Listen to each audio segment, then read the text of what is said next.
Hey guys, and welcome back to my channel to another video. In today's video, I'm going to be sharing with you guys my updated, realistic, and more chill morning routine.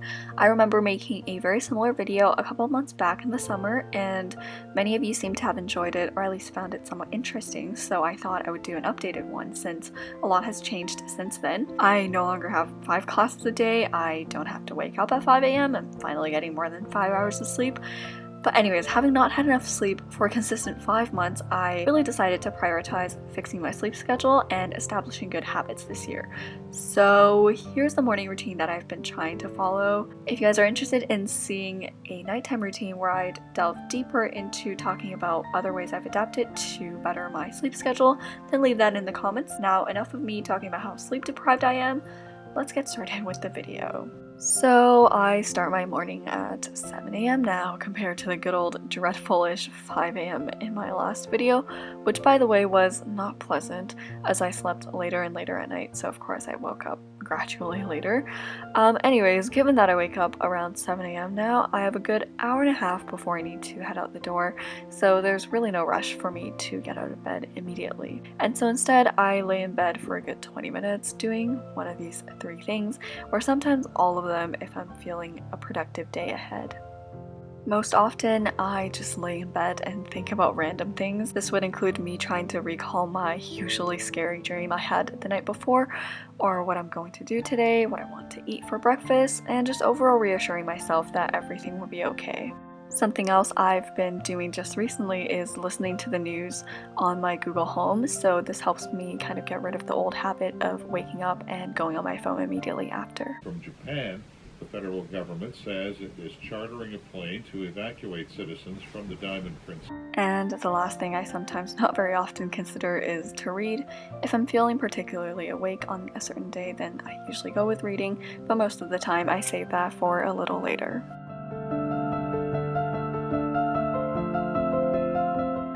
Then, after having spent a good 20 minutes in bed doing semi-productive things, it usually becomes not super difficult to get up, so I usually get out of bed at around 7:20 to 7:30.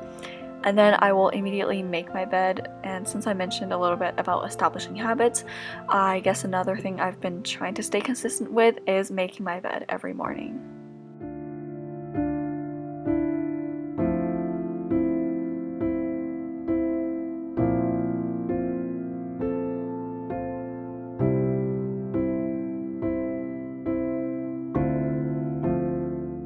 Then I will proceed to go open all of my blinds to let in some sunlight.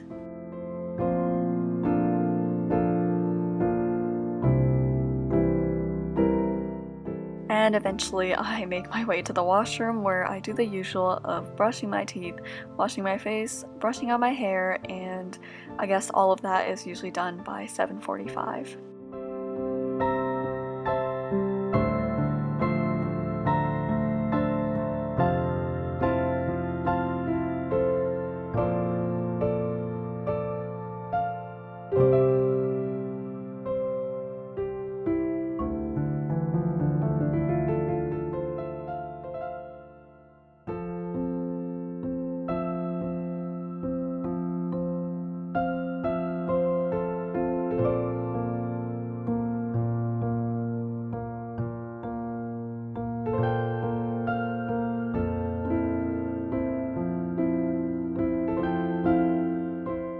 Then before I go eat breakfast, I just get dressed for the day. This usually takes a good 5 minutes since I pretty much just wear leggings or jeans with a hoodie or sweater, so really there's not that many options.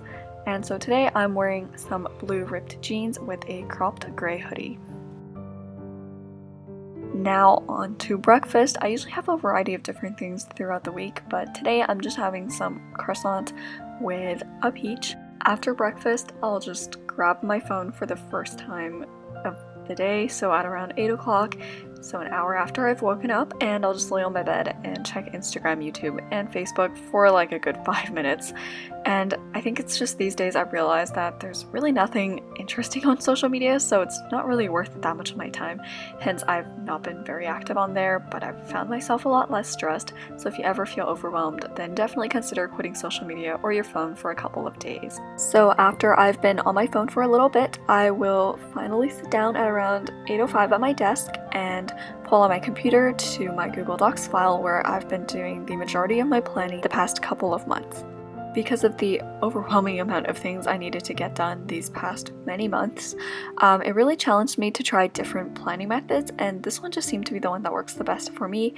It's essentially a daily to-do list in a weekly overview. Not that fancy, but it's worked really well for me, so I thought I would share with you guys.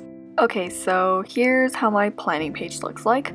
I have 2 separate tables, one for the weekdays and the other one for weekends. Really doesn't matter that much since the only difference is in like one of the categories on the left.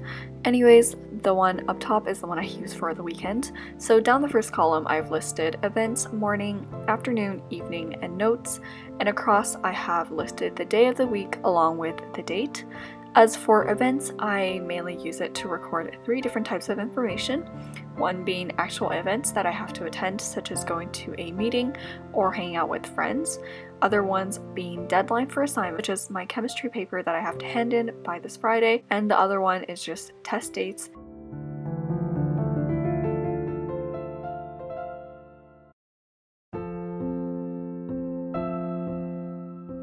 In terms of the morning, afternoon, and evening categorization that I did there, they're just very broad timestamps for which you can categorize your tasks into, and I like it this way rather than having a precise minute-to-minute schedule because it's a lot more flexible in that as long as I get the tasks done, it really doesn't matter the order I tackle them in.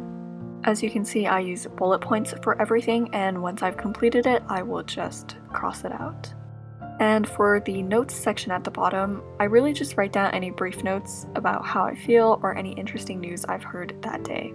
And the same goes with the one for school days, as it's right below there. I've removed the afternoon category, assuming that's the time I spend at school, but again, you can customize the times to whatever is suitable for you if you ever consider trying this out.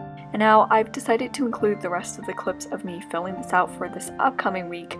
Again, it's not really a new system that I invented, but rather one that I've just modified to suit my needs. Anyways, that's my quick how I plan. Back to the rest of the morning routine. So after all that prep work, I still have a good 20 minutes to settle down and do some work on my desk before I have to leave for school.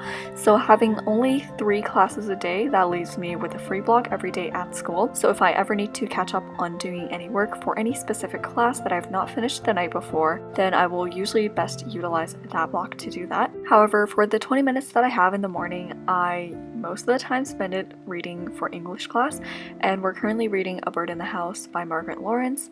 Really not a bad book, but not digging it that much either. Anyways, if I have any other urgent tasks to be completed, such as an assignment that's due really soon, replying to specific emails, then I will make sure to get that done in this time.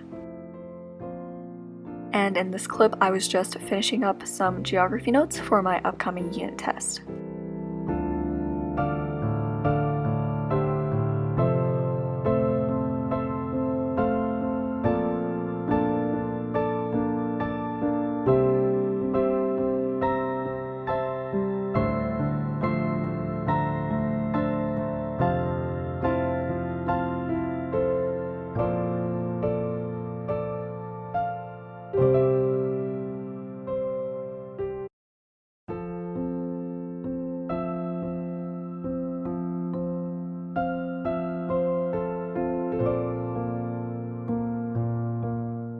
And usually by the end of that work session, I've made another mess at my desk.